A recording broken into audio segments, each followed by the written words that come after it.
ಮಧುಗಿರಿ ತಾಲೂಕಿನ ದೊಡ್ಡೇರಿ ಹೋಬಳಿಯ ದೊಡ್ಡೇರಿ ಗ್ರಾಮದ ಜಮೀನಿನಲ್ಲಿ ಮೇಯುತ್ತಿದ್ದ 2 ಮೇಕೆಗಳ ಮೇಲೆ ಚಿರತೆ ದಾಳಿ ನಡೆಸಿದ್ದು 2 ಮೇಕೆ ಸ್ಥಳದಲ್ಲೇ ಮೃತಪಟ್ಟಿವೆ. ತಾಲೂಕಿನ ದೊಡ್ಡೇರಿ ಗ್ರಾಮದ ರಂಗನಾಥಪ್ಪನವರಿಗೆ ಸೇರಿದ ಮೇಕೆಗಳಾಗಿದ್ದು ಸುಮಾರು 30,000 ನಷ್ಟವಾಗಿದೆ ಎಂದು ಮಾಲೀಕ ಊರಿನ ಗ್ರಾಮಸ್ಥರು ತಿಳಿಸಿದ್ದಾರೆ. ಸ್ಥಳಕ್ಕೆ ಅರಣ್ಯಾಧಿಕಾರಿ ಭೇಟಿ ನೀಡಿದರು. ಈ ವೇಳೆ ನಮಗೆ ಪರಿಹಾರ ಬೇಕು ಎಂದು ಮಾಲೀಕರು ಅರಣ್ಯ ಇಲಾಖೆಗೆ ಮನವಿ ಮಾಡಿದ್ದಾರೆ. ಊರಿನ ಗ್ರಾಮಸ್ಥರಾದ ರಂಗನಾಥಪ್ಪ, ಜಯಕುಮಾರ್, ರವೀಶ್ ಅಪ್ಪು, ಕಾಂತು, ಕಟ್ಮೇಲಿಂಗಯ್ಯ ಮೊದಲಾದವರು ಪರಿಹಾರ ಕೋರಿ ಮನವಿ ಸಲ್ಲಿಸಿದ್ದಾರೆ.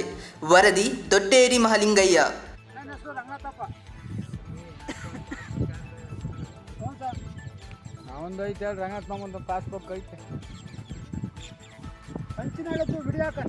ತಕ್ಷಣ ಬೇಕಾಗಿದ್ದಾರೆ.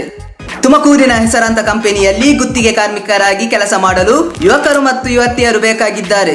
ಲೋಡಿಂಗ್ ಮತ್ತು ಅನ್ಲೋಡಿಂಗ್ ಕೆಲಸ ಮಾಡುವವರು ಬೇಕಾಗಿದ್ದಾರೆ. ವಿದ್ಯಾರ್ಥಿ SSLC, PUC, BSc pass by ನೇರ ಸಂದರ್ಶನ ಇರುತ್ತದೆ.